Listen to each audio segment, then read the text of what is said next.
Ay,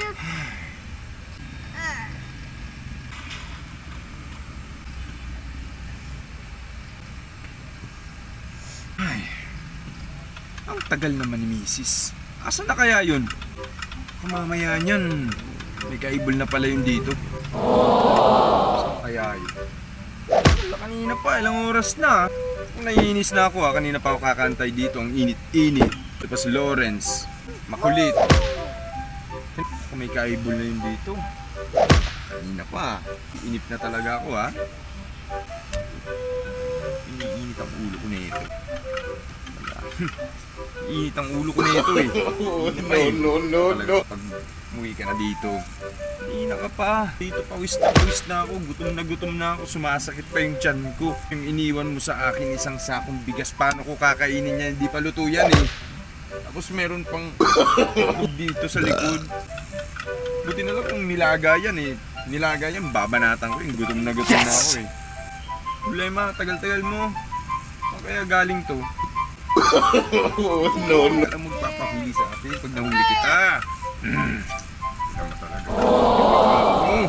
Magpapahuli sa akin.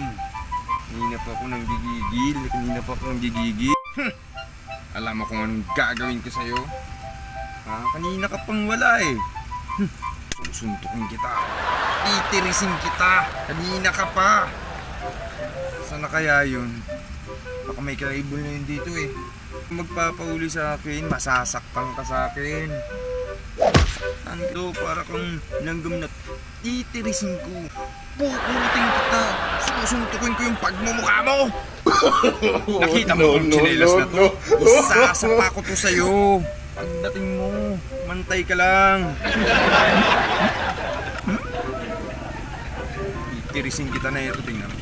Para kang ipis na papalakpalan.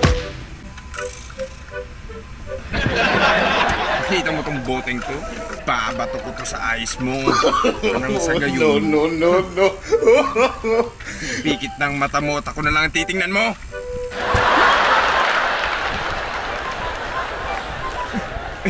Ayan na pala si Mrs. Ayan na pala. No.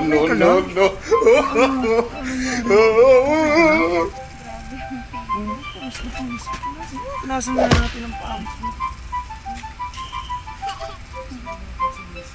You're fine. You asked mommy. Saan ka ba galing? Kanina pa kami nag-aantay ng anak mo eh. Hindi mo ba alam, nag-grocery ako ng paninda. Nag-grocery? Nag-grocery ka? Grocery naman pala eh. Hindi naman pala eh. No. Punta. Punta dito.